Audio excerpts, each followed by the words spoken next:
In the second half of their game against Charlotte, the Cleveland Cavaliers found themselves searching for a defensive adjustment that could get the game firmly back in their hands. And while Kenny Atkinson has done a brilliant job of adjusting on the fly throughout the young NBA season, it was Max Strus who played coach for a day to help Cleveland hold the Hornets to just 15 points in the fourth quarter. Jarrett Allen said after the game that Strus was in the huddle giving them instructions and telling them where they need to be, and even during film sessions, Strus is up pointing at the board to help Cleveland implement the same zone philosophies that Erik Spoelstra built in Miami. And so I want to break down the zone from the second half against Charlotte, and in order to do that, we first have to understand what Spo has done with the Heat. So I'm going to be pulling from these two great videos, and I'll have links in the description if you want to watch those for a more in-depth explanation of Miami's 2-3 zone. But to summarize for what we're going to see in this Cleveland game, the Miami zone is looking to accomplish a few things. First, you're going to have the two guards up top defending the ball, and the goal is to stop all dribble penetration and cover up any gaps an opposing ball handler could attack.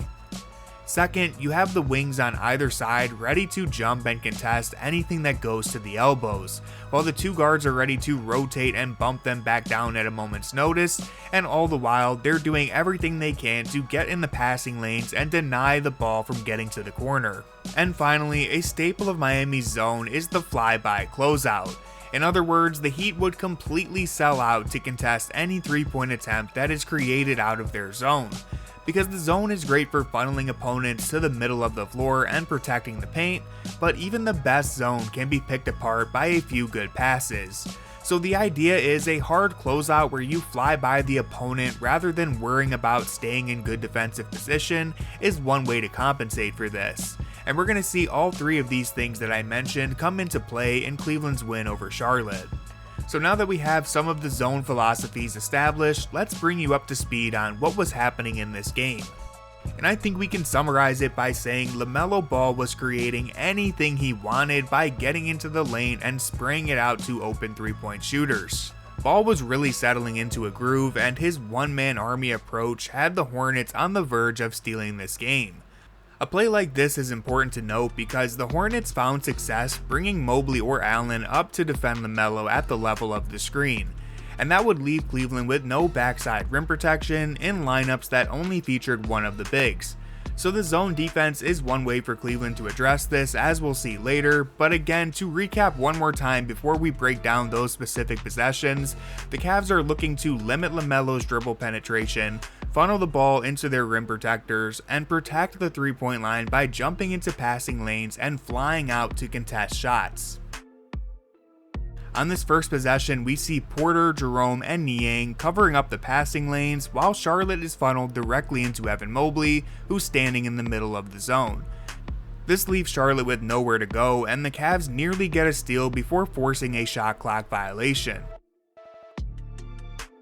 On this next play, we see Porter rotate to bump LeVert back down, and pay attention to how LeVert makes sure he's denying this pass to the corner at all costs. Again, that's a core fundamental of the Miami zone, and it all works because Mobley is roaming in the paint to contest any drives. So LeVert can worry about denying this pass rather than plugging a driving lane because he knows Mobley is down there to cover up. Charlotte rotates the ball, and Cleveland continues to show them zero advantages, and while this isn't a bad shot from Miller, the Cavs defense will live with a contested two-pointer over any easy looks from deep. The next play we see the same thing, there's two on the ball keeping the Hornets from getting any dribble penetration, and when LaMelo beats a closeout and begins to survey his options, we have LeVert backing up to deny a pass to the corner, and Porter is in position to jump the passing lane if LaMelo tries to drive and kick at the top of the key. All the while, Allen is anchoring the zone and delivering another good contest on a difficult two-pointer. This is great defense from the zone because it leaves LaMelo with no option other than finishing over Allen. At this point, the zone is really causing problems, and the Cavs benefit from LaMelo settling for a pair of deep three-pointers because they aren't showing him any openings to attack from above the break.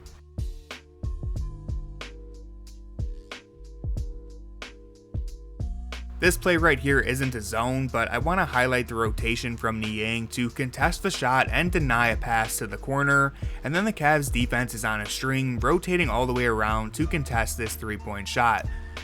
This was just great defense all around, and I had to point it out. On this next play, the Hornets finally managed to beat the zone by driving and faking Porter away from this pass to the wing, but Ty Jerome is there to sell out and fly by on this contest. And that actually ends up being a pretty quality contest considering where he was when the ball was caught. Again, this is part of the Miami philosophy, which understands that you have to sell out on these contests in order to cover up some of the weaknesses you have in a zone. This is great execution from Jerome, who could have taken a more textbook closeout by chopping his feet and keeping the ball in front of him, but it would have resulted in a cleaner look for Williams, so mark 1 for the flyby contest here. This is our last play from the zone, and I want to highlight again how the Cavs are denying passing lanes to the 3-point line. Jerome is positioned right here to avoid a pass being thrown to the trailing Miles Bridges, and Charlotte does a great job of picking off Allen and getting this ball to the corner. But Evan Mobley is so big, he doesn't even have to fly by to get a good contest on this shot. And finally, just for good measure, we see how elite the Cleveland defense is even when they are in transition. Because yeah, Miller gets around Allen on this drive, but he gets rewarded by meeting Evan Mobley at the rim. So the Miami zone came in clutch for the Cavs in this game, and they can thank Max Strus for helping establish another option for them to turn to. I can't wait to see Strus back on the floor in this new offensive system, but until then, I hope he keeps up this fantastic coaching job to start the year.